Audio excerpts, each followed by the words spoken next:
환자분들이 이제 과일을 먹는 게 좋냐, 아니면 빵이나 떡이나 면류를 먹는 게 좋냐, 이렇게 질문들을 하시는데요. 여기서 제일 중요한 건 무엇일까요?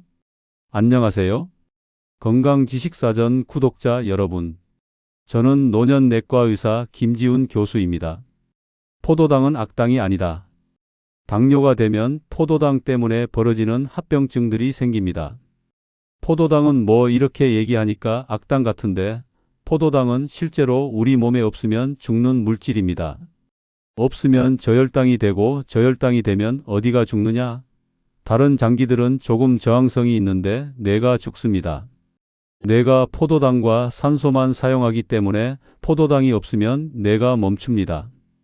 여러분들이 식사를 오늘 내가 다이어트를 하겠다고 막 굶으시면 진짜 다음 날쯤 되시면 거의 이제 죽을 정도로 굉장히 괴로우실 텐데, 그게 어디가 괴로워하는 거냐? 뇌가 괴로워합니다. 뇌가 엄청나게 포도당이 안 들어온다고 괴로워해서 결국에는 몸에서 어떻게 하냐면, 가장 포도당을 잘 만들 수 있는 곳인 이미 저장된 간에 있는 글리코겐을 쓰고 그거 다 썼다? 그럼 여러분들의 근육을 녹여요. 그걸 당신생이라고 하는데, 이 가장 편한 방법이기 때문에 여러분들이 굶게 되면 바로 다음 날부터 여러분들의 근육이 녹아나가기 시작을 합니다. 뇌를 위해서입니다. 괜히 녹는 게 아니라, 여러분들이 안 움직여서 그런 게 아니라 뇌를 살리기 위해서 그렇습니다. 포도당이라고 하는 건 여러분들이 수치를 잴 때 50 밑으로 떨어졌다. 위험합니다. 뇌가 위험해져요. 큰일 납니다. 저혈당입니다. 60에서 한 90 사이 일반적으로 나오실 겁니다. 일반인들은. 그런데 당뇨가 되면 130을 넘어가게 돼요. 대개 126을 넘어가게 됩니다. 혈당이 높으면 생기는 일. 아, 그럼 포도당이 많으니까 좋네. 좋죠? 뇌 입장에선 좋습니다.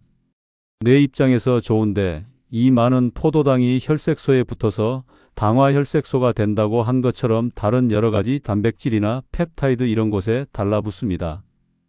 이렇게 달라붙으면 그 물질이 당화 최종 산물이라고 하는 물질로 변하게 되는데, 영어로는 에이지라고 합니다. 이 에이지들은 우리 몸의 염증의 매개체가 됩니다. 우리 몸에서 몸을 방어하기 위해서 벌어지는 과정이 염증인데, 방어하기 위한 건데 대부분 과잉 반응을 하면서 정상 세포가 파괴될 수도 있다는 것이 염증이거든요. 그럼 파괴될 수도 있는데, 이 물질들로 인해서 염증의 정도가 세진다고 봐야 됩니다. 더 파괴하게 되는 것입니다. 그래서 여러분들의 만성 염증의 아주 대표적인 병변이 동맥경화증입니다. 동맥경화증은 아주 명백하게 염증이거든요. 그 염증이 더 심해진다는 얘기는 동맥경화증이 심해진다는 것입니다. 그래서 당뇨가 있는 사람은 모든 혈관의 동맥경화증이 더 빠른 속도로 나빠지게 됩니다. 포도당이 없으면 죽지만 60에서 90 사이에 공복 혈당을 유지하는 게 참 좋지만, 결국엔 130을 넘어가서 여러분들이 당뇨가 되면 여러분들 혈관 건강에 굉장히 안 좋은 사건들이 벌어지기 시작을 합니다. 결국에는 망막에도 문제가 생겨서 눈이 멀거나, 신장은 굉장히 많이 문제가 생겨서 신장 투석을 해야 되는 분들이 많이 생기게 되고, 결국에는 동맥경화증도 되게 심해져서 뇌졸중에 오시게 되는 분들이 많습니다. 당뇨라면 꼭 해야 할 경동맥 초음파. 당뇨 환자들한테 뇌졸중 예방을 위한 동맥경화 검사가 필요하냐라고 하면 기본적으로 필요합니다. 왜냐하면 그 당뇨 환자가 애초에 당뇨만 생기는 분들보다 대사적으로 좀 안 좋아서 비만이나 운동 부족이나 또 고혈압도 가지고 있는 경우도 많고 하기 때문에 애초에 동맥경화 초기 병변이 있을 가능성이 있습니다. 그래서 당뇨가 이미 생긴 환자분들은 기본적으로 동맥경화 스크리닝을 해 보시는 게 좋습니다. 목동맥, 경동맥 초음파를 해 보셔서 목동맥이 깨끗한지 여부를 지표로 삼으시면서 한번 보시면 좋을 것 같습니다. 과일 대 밥빵 면떡. 당뇨에 더 치명적인 것은, 혈당이라는 것은 혈액에 있는 포도당만을 말합니다. 그래서 포도당 수치가 얼마냐 하는 것이죠. 포도당은 글루코스입니다. 전분이라고 된 곡식과 구황작물이 분해가 되었을 때 마지막 최종 산물이 포도당입니다. 그럼 과당은 뭐냐? 과일에 많은 당이라서 과당이라고 이름이 붙었습니다. 아, 포도당은 포도로 만든 당인데 왜 전분이냐? 이름 잘못 붙인 것입니다. 예전에 글루코스라는 말의 어원이 포도라는 단어의 어원에서 똑같이 왔습니다. 포도 먹는 것처럼 맛있다고 생각했습니다. 이것을 당을 분리해낸 다음에 이걸 포도당이라고 하자라고 잘못 붙인 것입니다. 포도에도 그 당이 있긴 하지만 사실은 곡식에 많은 것입니다. 밥, 밀, 감자, 고구마 얘네들은 분해되면 거의 99.9% 포도당으로 변합니다. 순전히 바게트 빵을 먹는다. 전부 다 우리 몸에서는 포도당으로만 변합니다. 잡곡밥을 먹으면 좋은 점. 잡곡을 먹으면 대사적으로 두 가지 면에서 나쁘지 않은데요. 백미를 드시면 거의 순수 탄수화물 포도당을 드시게 되는 거라서 좋죠. 굉장히 푹신하고 맛있고 그렇죠. 근데 잡곡을 드시면 까끌하고 막 이런 것들이 포도당을 제외한, 포도당이 뭉쳐있는 탄수화물을 제외한 여러 미네랄이라든지 전해질 그런 것에 해당된 그 다음에 섬유소도 사실은 탄수화물입니다. 여러분들이 섬유소는 또 특별하게 생각하실 것 같은데 이 셀룰로스라고 하는 섬유소는 그것도 탄수화물인데 인간이 사용하기 힘들어서 그런 것뿐입니다. 초식 동물들은 이 셀룰로스를 다 지방으로 바꾸는 능력을 가지고 있어서 실제로 굉장한 에너지원으로 쓰는데 인간은 쓰긴 씁니다. 섬유소에 에너지를 쓰긴 쓰는데 어디 쓰냐면 대장에 가서 장내 세균이 분해해서 결국엔 대장벽 세포들이 에너지원으로 씁니다. 다 분해하지 못하고 초식 동물이 하는 것의 절반 정도 씁니다. 아무튼 탄수화물입니다. 섬유소도. 그래서 여러분들이 잡곡을 드시게 되면 섬유소에 해당되는 탄수화물이 같이 들어오면서 이걸 우리가 소화할 수가 없기 때문에 불소화 식품이라고 해서 여러분들 변비 해결이나 그 다음에 장내의 구성에 굉장히 좋은 상태가 되면 장내 세균의 중요한 영양분이니까요. 현미라든지 잡곡을 드시게 되면 영양학적으로 더 다채로운 구성을 먹게 됩니다. 그리고 포도당이 들어오는 양이 조금 줄어들 수 있으니까 좀 뒤늦게 올라가고 덜 올라가고 할 수 있습니다. 다만 이것도 똑같은 양의 잡곡을 드신다고 하면 거의 동량의 포도당이 들어올 수 있기 때문에 시간만 문제지 결국엔 포도당도 다 들어올 수도 있습니다. 그러니까 본인이 이제 일반인이다. 아, 그럼 열심히 잘 드시는 것은 좋고 당뇨 환자다. 저는 잡곡을 먹으니까 최선을 다하고 있어요. 그러기에는 양을 줄이셔야 됩니다. 당뇨 환자는 과잉 칼로리가 되지 않게 하시고 탄수화물을 어떻게든 줄이셔서 포도당 양을 줄이고 이렇게 하셔야 됩니다. 그때는 뭐 잡곡으로 먹으니까 좋다 이게 아니라 잡곡조차 줄여야 되는 상황이 되는 것입니다. 과당의 정체와 대사 과정. 과당은 그냥 과일의 당을 말하는 게 아니라 프록토스라고 하는 생화학적으로 구조가 명확하게 밝혀진 어느 한 물질을 말하는 것입니다. 과일에 무조건 과당만 있는 건 아니고 대개는 50%에서 한 70% 정도 과당을 가지고 있고 나머지 한 30%에서 50% 정도가 포도당입니다. 과일은 기본적으로 과당이 많습니다. 여러 과일마다 성분들마다 조금씩 다르지만 50%에서 한 70%, 많게는 80%까지 과당을 가지고 있습니다. 과당은 포도당보다 1.5배 정도 달기 때문에 과일을 먹으면 여러분들이 맛있다고 느끼죠. 달고 맛있습니다. 과일에 있는 많은 과당이 실제로는 우리가 과당을 몸에서 쓰지 않고 대부분 쓰지 않고 포도당을 쓰기 때문에 우리 입장에서 쓰지 않는 게 들어왔으면 어떻게 하겠습니까? 이것을 변환시켜서 저장을 하겠죠. 그럼 과당은 뭐로 변환되기 쉽냐? 거의 지방으로 갑니다. 과당을 먹는다는 행위는 진화적으로 과당, 즉 과일을 많이 먹어둬서 밥을 못 먹을 때 대비하기 위해서 지방을 만들기 위해서 만들어 놓은 대사 과정입니다. 과거에는 지방을 만드니까 만세를 불렀죠. 지금은 지방을 만들면 이제 죽어야 되는 것입니다. 기계적으로 한번 생각을 해보겠습니다. 똑같은 백지의 밀가루를 먹었다. 과일을 똑같은 걸 백지를 먹었다. 그러면은 일단 여러분들의 혈당에서는 곡식으로 먹은 포도당이 여러분 혈당에서 높은 수치를 치게 될 겁니다. 아, 그럼 과일을 먹으면 덜 올라갑니다. 덜 올라가요. 그리고 과일을 먹으니까 좋네라고 생각하실 수 있는데 나머지 과당은 그날 정상 칼로리 이상 드셨으면 거의 지방으로 가십니다. 더 살쪄요. 포도당은 지방으로 가는 것을 억제하기 위한 여러 단계들이 있습니다. 왜냐면 너무 중요한 물질이다 보니까 나중에라도 써야지 하면서 얘네들 대사를 늦추기도 하고 글리코겐으로 가기도 하고 일단 뭐 젖산으로 바꿔서 가기도 하고 정 안 될 때 결국 지방으로 갑니다. 근데 이 과당은 중간에 그렇게 글리코겐이나 머무르는 과정이 없고 일단 젖산으로 쓰려고 합니다. 상당 부분 젖산으로 쓰려고 했더니 근데 과잉 칼로리를 먹어버렸어요. 그럼 젖산도 쓸 일이 없거든요. 젖산이 다시 돌아와서 지방이 됩니다. 과당을 먹게 되는 건 실제 여러분들의 살이 빠지지 않고 오히려 지방의 구성이 내장 지방으로 더 많아지면서 여러분들의 당뇨의 예후를 더 나쁘게 만드는 요인이 될 수 있습니다. 과일에 과당이 엄청 많은데 과일을 정말 많이 드시면 살찝니다. 살쪄서 비만해집니다. 그래서 그게 안 좋다. 왜 안 좋냐? 당뇨가 생깁니다. 그러니까 과당은 당뇨의 원인이 됩니다. 비만과 당뇨의 원인이 된다. 그럼 포도당은 좋냐? 밀가루는 좋냐? 아, 이걸 또 좋다고 말하기 또 애매하죠. 왜냐면 당뇨 환자가 포도당이 많아서 합병증이 생긴다니까요. 그럼 당뇨 환자는 포도당이 많아지는 음식을 먹으면 안 좋겠네요. 그럼 과당은 좋네요? 좋은 거 아닙니다. 당뇨 환자가 비만 때문에 생겼으면 과당을 또 많이 드시면 비만이 더 악화되십니다. 당뇨란 병 자체가 악화될 수 있는 거죠. 사실 당뇨 환자는 과당, 포도당 다 안 좋아합니다.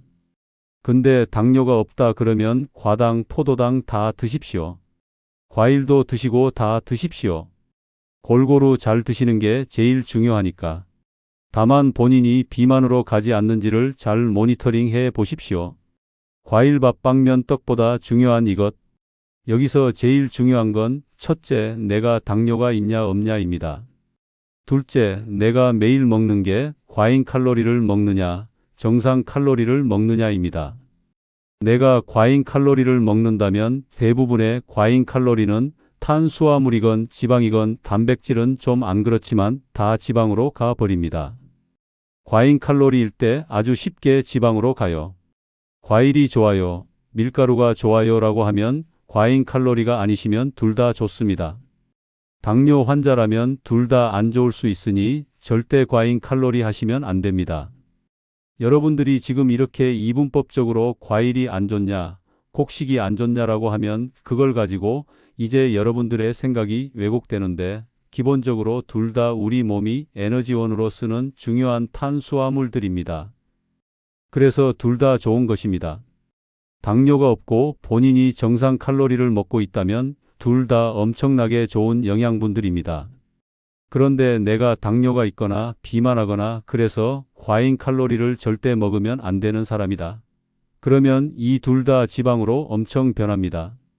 그러니까 제일 중요한 건 과잉 칼로리가 제일 중요합니다. 다만 그래도 조금이라도 비교해달라? 그럼 과당이 지방 갈 가능성이 훨씬 더 높은 것입니다.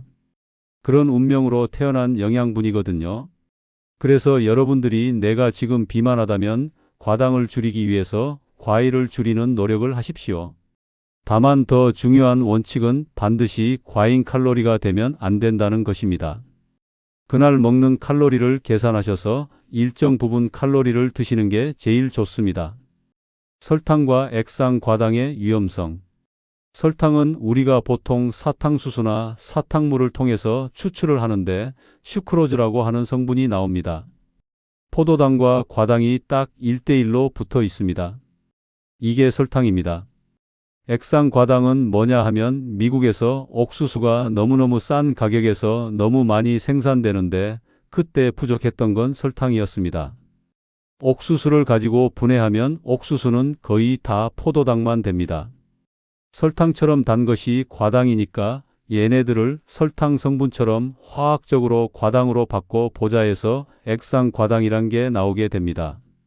하이 프룩토스 콘 시럽입니다. 높은 과당을 가진 옥수수 시럽이란 뜻입니다. 그래서 거기 비율이 과당이 45% 들어간 게 있고 55% 들어간 게 있습니다. 55%는 설탕보다 답니다. 설탕보다 훨씬 싼 가격이 나오게 되니까 1960년대부터 미국에서 이게 대량 생산되었고 굉장히 많은 음료수, 탄산음료, 디저트에 엄청나게 들어가기 시작을 했습니다. 싸기 때문에 무진장 때려 붓기 시작을 했고 미국 사람들이 굉장한 비만을 만든 혁혁한 공을 세운 게 탄산음료가 되겠습니다. 거기에 이제 액상 과당이 55% 들어가 있는 것입니다. 그래서 액상 과당은 좋은 거냐라고 하면은 잘 사용하시면 딱히 나쁠 건 없습니다. 왜냐하면 과당이 50% 들어갔으니까 설탕 50% 뭐 별 차이도 없지 않습니까? 그러니까 여러분들이 이게 단맛을 주는 조미료구나라고 생각하고 여러분들이 덜 먹으면 됩니다. 근데 문제가 이게 뭐냐? 이렇게 단 조미료가 들어간 음식들 여러분들이 드시면 반드시 과식하십니다. 정상적으로 먹기 힘들어요. 여러분들이 맛있으면 더 먹습니다. 그 예전에 한 배우가 한 말 있죠? 맛있으면 0칼로리 엄청나게 틀린 말입니다. 맛있으면 과잉 칼로리입니다. 맛 없어야 됩니다. 사실 그 음식이 식단 조절의 가장 중요한 부분은 대부분 다 샐러드 먹고 소스도 별로 치지 마세요. 여러 가지 먹고 혼합된 곡식들 먹고 거기에 근본적인 생각은 맛없게 먹으란 얘기입니다. 맛없게 먹어야만 적게 먹습니다. 그러니까 사실 여러분들이 맛있게 먹어서 치팅을 하겠다는 건 정말 일주일에 언제 하겠다는 생각만 가지고서 가져야지 여러분들이 이런 액상 과당이나 설탕 이런 게 들어가게 되면 일단 먹는 순간 여러분들의 봉인이 해제되면서 훨씬 많이 먹게 됩니다. 여러분들이 잘 모르시는 게 순수한 고기를 드시면 고기 안에 있는 단백질과 지방 위주로 섭취를 하시겠죠. 놀랍게도 거기에 일부 탄수화물도 있습니다. 미량이지만 있습니다. 아무튼 이걸 맛있게 만들겠다고 조미료를 많이 치지 않습니까? 불고기나 갈비처럼 양념을 많이 하시지 않습니까? 엄청난 탄수화물이 들어갑니다. 사실 여러분들이 고기를 드시면서 나는 밥을 안 먹었어. 불고기하고 양념갈비를 먹었지 하셔도 탄수화물 엄청 드십니다. 설탕 엄청 들어가고 조미료 들어가면서 여러분들 생각보다 굉장히 많이 먹게 됩니다. 여러분들 샐러드 드시면서 샐러드밖에 안 먹었는데 살이 쪘지 하시는 분들 소스의 칼로리가 소스의 성분이 거의 탄수화물과 지방으로만 돼 있습니다. 어마어마한 탄수화물 지방과 이제 아미노산 이렇게 돼 있어 가지고 엄청난 칼로리를 여러분들이 단순한 형태로 드시게 됩니다. 과당이 많은 건 과일과 디저트, 그러니까 설탕의 50%가 들었고 그리고 액상 과당에는 45%에서 55%가 들었고 이 둘을 우리가 디저트를 만들 때 거의 무조건 쓴단 말입니다. 우리가 달다고 생각하는 모든 베이커리, 빵, 달게 만든 여러 케이크 그런 것들 전부 다 이 당이 엄청나게 많이 들어간 것들입니다. 한번 사례로 보십시다. 여성분들이 다이어트를 한다고 하면서 식사를 하실 때 거의 탄수화물 곡식을 먹지를 않고 이제 뭐 단백질과 뭐 이렇게 드신 다음에 본인의 그런 약간 억압된 식욕을 2차를 가서 카페를 가서 이제 단 디저트를 드시죠. 그럼 거기에 당 성분의 절반 이상이 이제 과당으로 들어오게 됩니다. 여러분들이 포도당을 포기하고 과당을 드시는 것입니다. 이상한 행동입니다. 생화학적으로 이상한 행동입니다. 그러니까 포도당을 당뇨가 없는 분이 미워하실 필요는 없습니다. 너무 중요한 물질입니다. 뇌가 포도당만 가지고 대사를 합니다. 제가 요렇게 이야기를 했더니 어떤 클립에서 댓글을 케톤체도 쓰는데 저 사람 무식하네 하시는 분도 계십니다. 예, 비정상적인 상황입니다. 그러니까 이제 그건 기아가 됐을 때 우리가 일부러 금식을 하고 그랬을 때 우리 뇌가 도저히 이제 포도당이 없으면 죽어버리기 때문에 본인의 이제 대사 과정을 케톤체로 좀 바꾸게 됩니다. 그거는 이제 예외적인 경우가 일반적으로 케톤체가 있고 포도당이 있는데 케톤체는 쓰지 않습니다. 무조건 포도당만 씁니다. 평상시에는. 그러니까 포도당이 뇌에서는 너무 중요한 에너지원입니다. 포도당을 악마화하지 마십시오. 다만 당뇨 환자는 어쩔 수 없이 포도당을 떨어뜨려야 된다. 그렇게 이해하셔야 됩니다. 약을 줄인 사람들의 식단. 이게 왜 안타깝냐 하면 제가 보는 환자분들, 전 세계적으로 데이터는 더 안 좋겠지만 대개 절반 정도가 잘 치료되시고요. 절반 정도는 잘 치료되지 않습니다. 왜 치료되지 않느냐라고 하면 기본적으로는 식단 조절과 운동을 잘하지 않아서 그래요. 그런데 그분들한테 제가 이제 일반적으로 알려드리는 거는 포도당이 나쁜 게 아니라고 했는데 당뇨 환자한테는 어쩔 수 없이 포도당을 줄여야 되니까 포도당이 많은 음식을 줄줄이 얘기하게 됩니다. 밥, 빵, 면, 밀가루 음식, 감자, 고구마, 옥수수 심지어 과일, 디저트 뭐 이런 것까지 다 얘기를 하게 됩니다. 그럼 그거를 안 먹느냐?